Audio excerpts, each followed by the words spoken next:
MC-130J plane is in news, and what is it? Most important thing is that why it is in news, not what is it.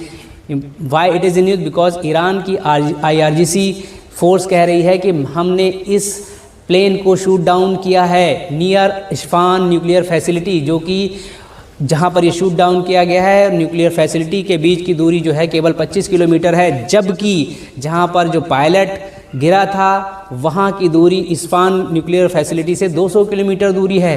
तो ये confusion है। Iran के Donald Trump साहब कह रहे हैं कि हम रेस्क्यू कराने गए थे अपने पायलट को, और जब पायलट को रेस्क्यू करा रहे थे तो वहाँ पर इसके पहिए स्टक हो गए थे MC-130J प्लेन के। तो हमने क्या किया, उसको अपने स्वयं ही उड़ा दिया, जिससे कि टेक्नोलॉजी ईरान के हाथ ना लग जाए। दूसरी तरफ IRGC कह रहे हैं कि नहीं भाई, ये तो न्यूक्लियर फैसिलिटी से एनरिच्ड न्यूक्लियर यूरेनियम चुराने आए थे, और ऐसा करने से हमने रोकने के लिए इनके प्लेन को उड़ा दिया।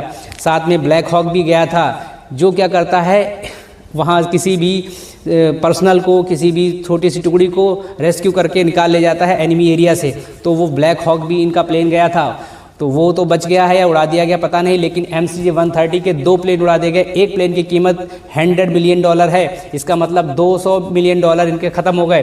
ठीक है, तो अमेरिका तो बहुत ही हैवी लॉस में जा रहा है भाई। तो अब डोनाल्ड ट्रम्प साहब का झूठ तो आपने सुन ही लिया। आप डिसाइड करें डोनाल्ड ट्रम्प झूठ बोल रहे हैं कि नहीं झूठ बोल रहे हैं। ईरान की IRGC कह रही है कि मैंने शूट डाउन किया, जबकि राष्ट्रपति डोनाल्ड ट्रम्प कह रहे हैं नहीं भाई, हमने स्वयं इनको उड़ा दिया क्योंकि टेक्नोलॉजी ईरान के हाथ ना लगे।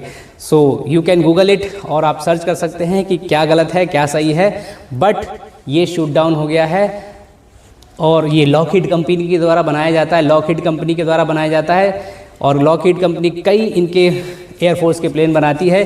इस MC-130J का काम क्या है, मिशन क्या होते हैं, इन्फिल्ट्रेशन करना, एक्सफिल्ट्रेशन करना, और साथ ही साथ फूड सप्लाई जहाँ ज़रूरत है वहाँ पर पहुँचाना, और कई गुप्त ऑपरेशन करने में ये सहायता करता है एयरफोर्स और अपनी US की फोर्स को। तो that is MC-130J which was shot down by Iran's IRGC। You have to decide why this plane is near to the Isfahan nuclear facility of Iran.